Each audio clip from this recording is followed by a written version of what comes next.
신명기 34장을 함께 읽었습니다. 2019년 3월부터 처음에는 수요 예배 때 시작했다가 주일 오후로 옮겨서 이제 드디어 신명기 마지막 장에 도착했습니다. 자, 신명기는 다시 기록된 명령. 신자가 새로울 신 이렇게 생각하기 쉬운데 그렇지 않다고 말씀드렸죠. 이 거듭 신자, 다시 말씀하는 명령, 그렇게 제목이 되죠. 출애굽 후 40년 광야 생활을 마치고 가나안에 입성하기 전 요단 동편 모압 평지에서 이 말씀을 전했죠. 모세가 그간의 여정을 되돌아보면서 하나님의 은혜의 발자취를 회고하고 또 앞으로 가나안 땅에 들어가면 지켜야 될 말씀을 다시 한번 되새겨줌을 통하여서 순종을 당부하고 있는 것이죠. 오늘의 주인공은 모세인데요. 우리가 잘 아는 대로 모세의 인생은 40년씩 3막으로 되어 있습니다. 그의 인생 1막이라고 할 수 있는 40세까지는 애굽의 왕자로 살았죠. 이집트의 왕자. 2막인 그의 41세부터 80세까지의 인생은 미디안 광야에서 장인의 양떼를 키우는 촌부로 살았습니다. 그리고 마지막 인생 3막 81세부터 120세까지는 이스라엘 백성의 지도자로서 출애굽을 지휘하고 광야 40년 생활을 이끌었죠. 오늘은 이런 인생 3막의 모세 인생 3막 중 마지막 그의 죽음을 보도하고 있는데요. 공교롭게도 오늘 그의 죽음에 관한 이 1절부터 12절까지의 말씀도 세 부분으로 되어 있습니다. 첫 번째 부분은 1절부터 4절까지인데요.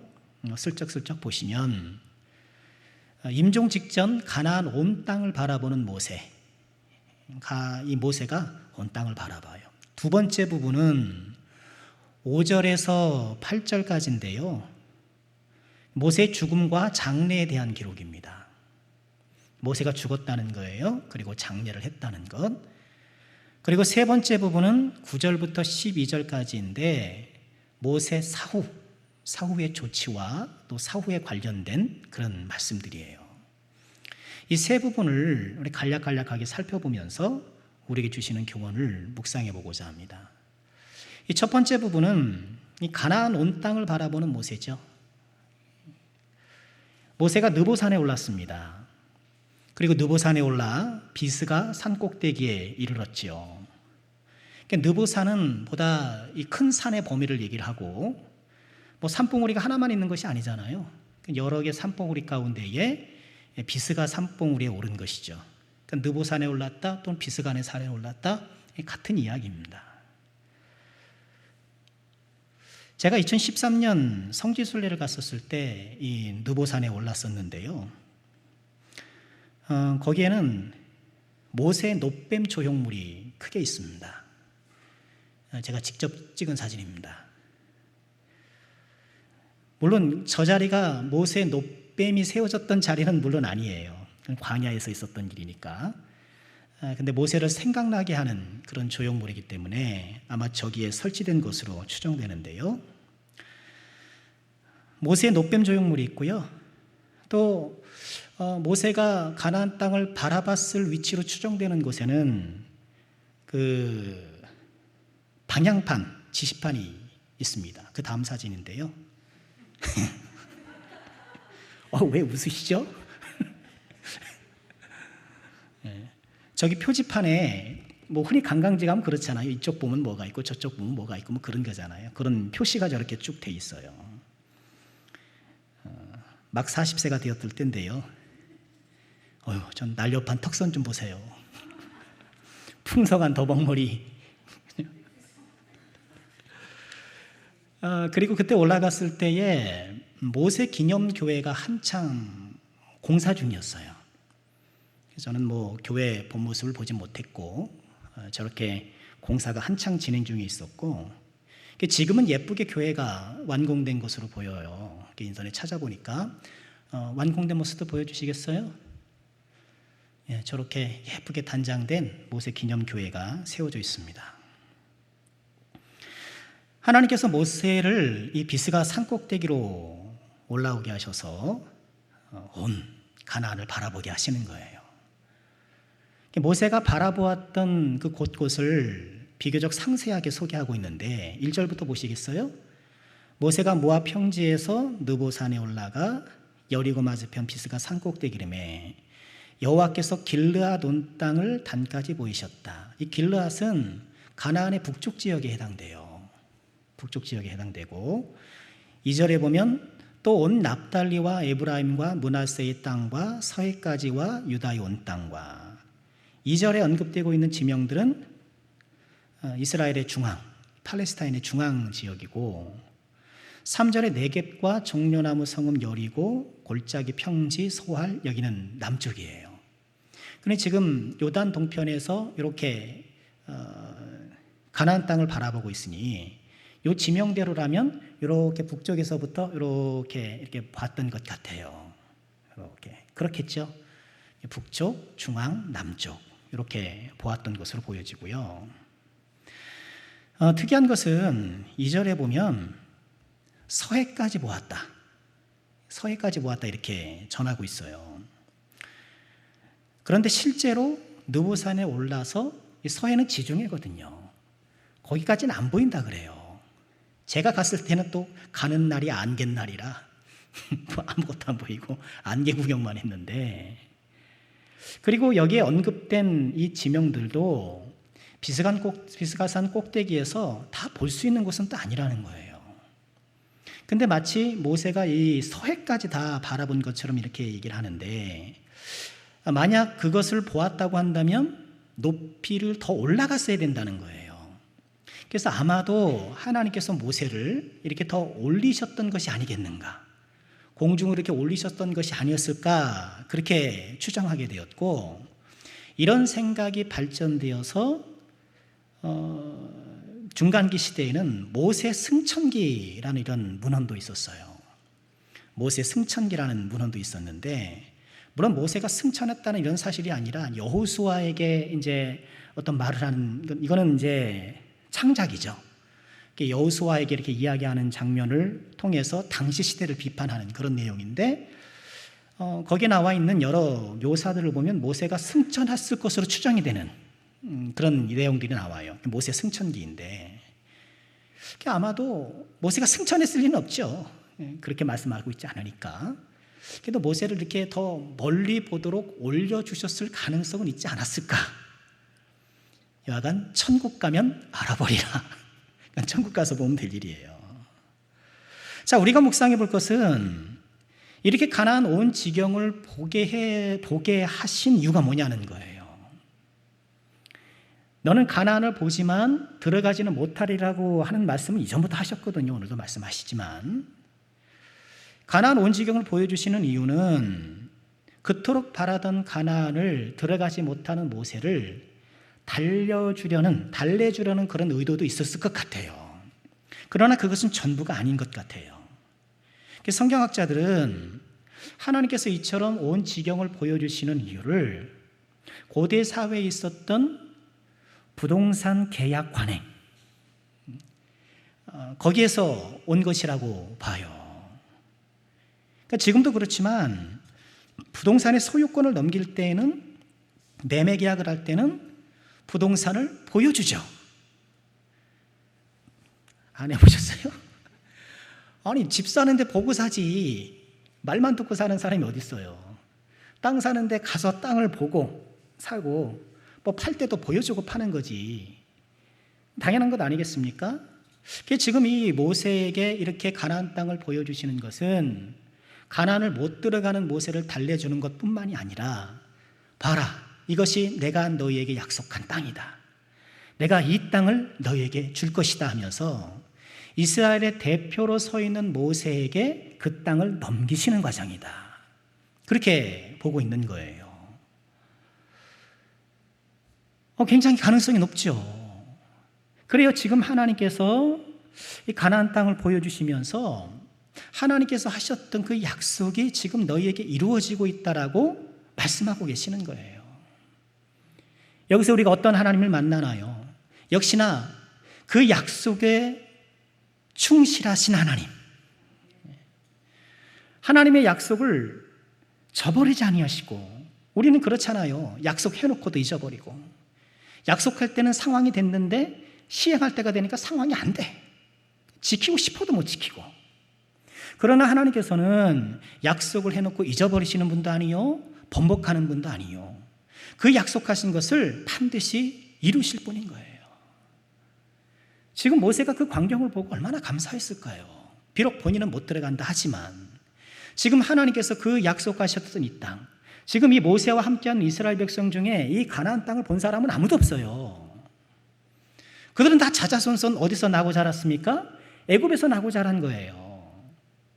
그 조상들이 원래 있었던 땅이라는 것을 말로만 들었지, 그 말로만 듣고 이야기로 전해왔던, 그리고 하나님께서 약속해 주셨던 그 땅을 마침내 그들이 보게 되는 거예요.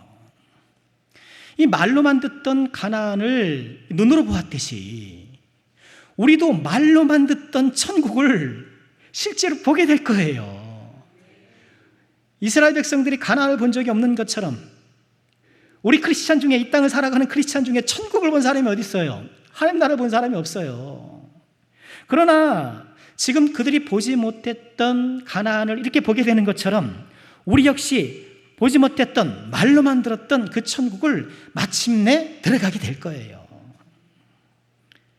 광야 생활 40년을 무사히 마치고 하나님의 약속의 땅에 들어간 것처럼 우리 역시 이 세상 광야 인생을 마치면 하나님이 약속하신 그 나라에 반드시 들어가게 될 것입니다.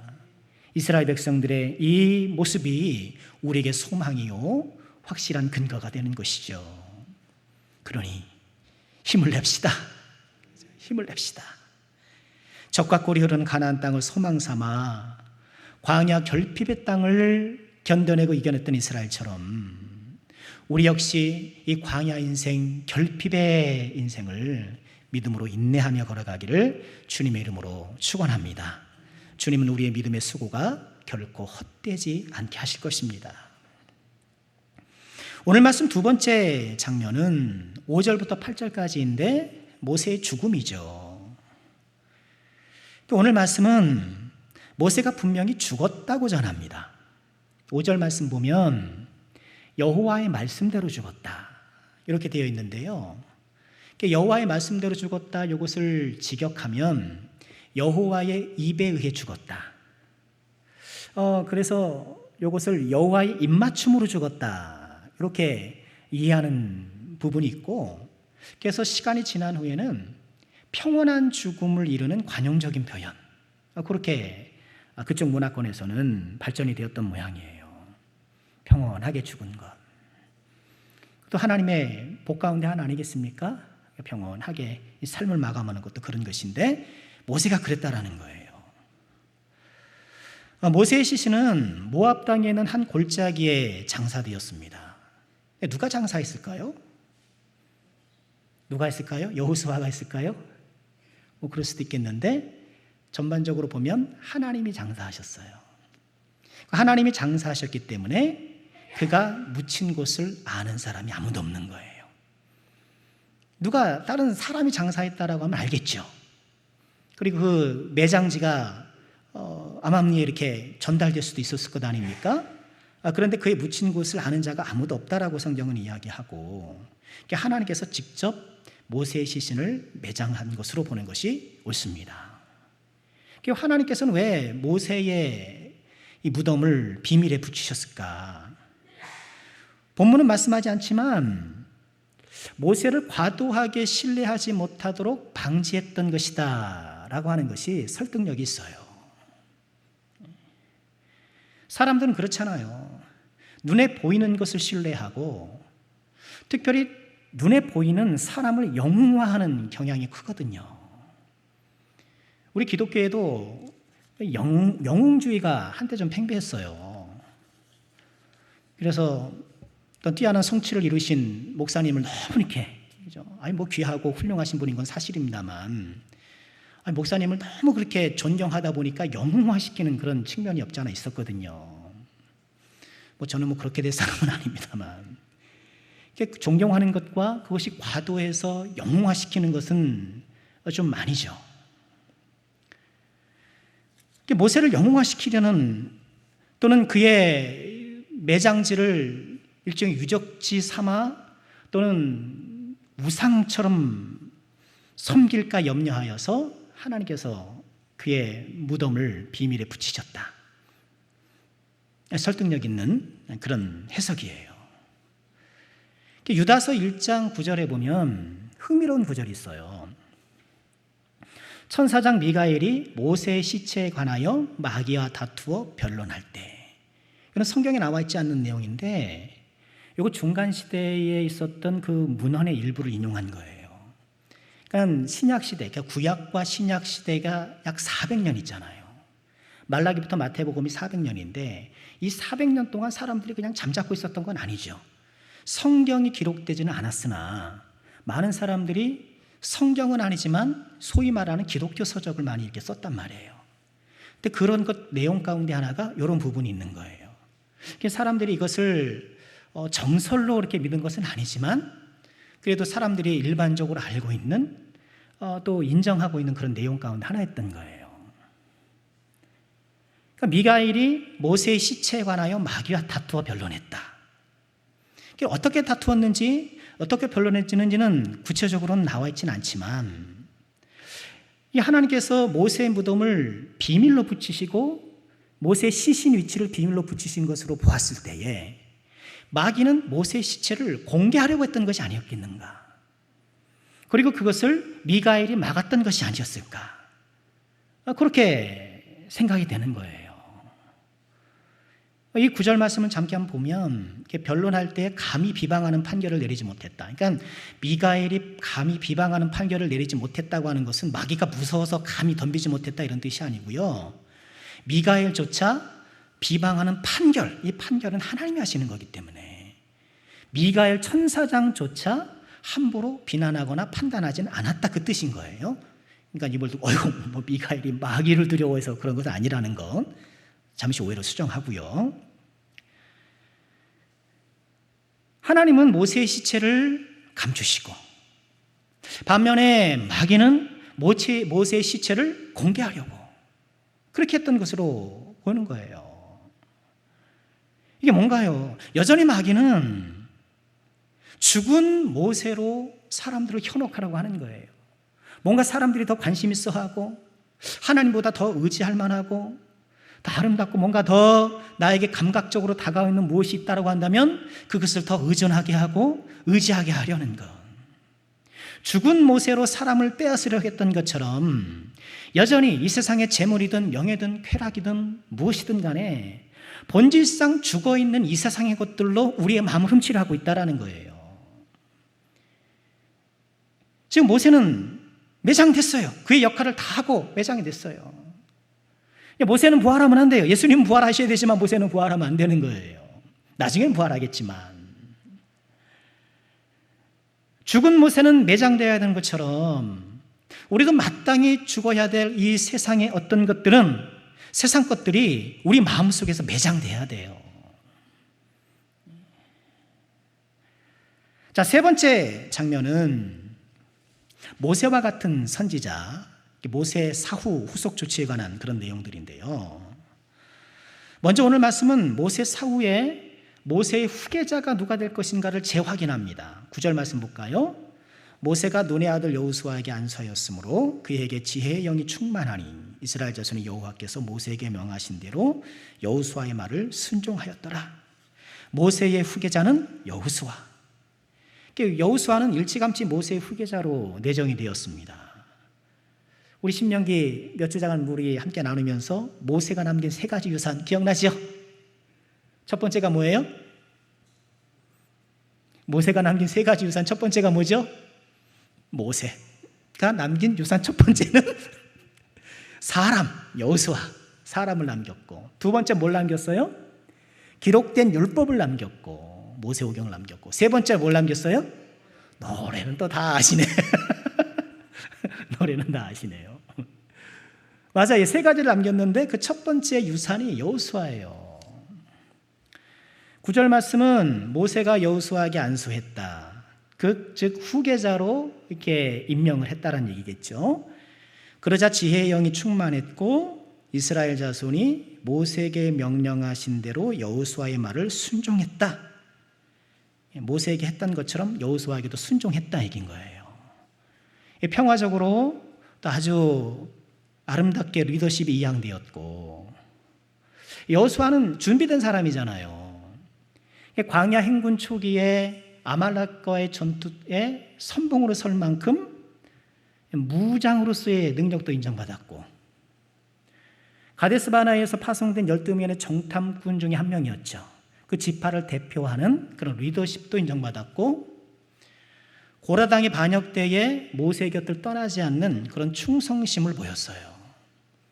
이게 여호수아는 잘 준비된 사람, 그래서 모세의 리더십을 잘 계승했다. 그리고 이스라엘의 지도자가 되어서 훌륭히 그 일을 계승할 것에 대한 기대감을 이렇게 오늘 말씀이 전하죠.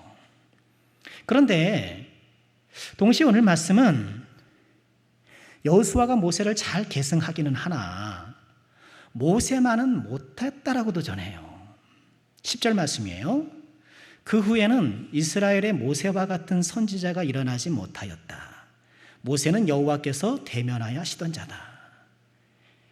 여호수아가 나름 훌륭하게 모세의 리더십을 계승했지만 모세만큼은 아니었다는 거예요. 모세는 하나님과 대면하여 하는 그런 특별한 관계 가운데 있었고, 그런데 신명기 18장 18절에 보면 하나님께서 일찍이 시내산에서 이런 말씀을 하신 적이 있어요. 내가 그들의 형제 중에서 너와 같은 모세예요. 너와 같은 선지자 하나를 그들을 위하여 일으키리라. 이 말씀을 하셨어요. 너와 같은 모세와 같은 선지자를 내가 일으킬 것이다. 한 40년 전에 그렇게 말씀을 하셨단 말이죠. 그런데 신명기를 마감하는 이 40년 후에 하나님께서 말씀하셨던 그 선지자가 나타난 거예요? 안 나타난 거예요? 안 나타난 거예요. 그럼 신명기를 관심 있게 읽었던 독자는 하나님께서 모세와 같은 선지자를 준다고 하셨는데 신명기를 다 읽었는데 아직 그런 선지자가 안 와. 없어요. 그럼 뭐가 궁금하겠어요? 그 선지자는 언제 오지? 그 선지자는 누구지? 생각하게 되겠죠.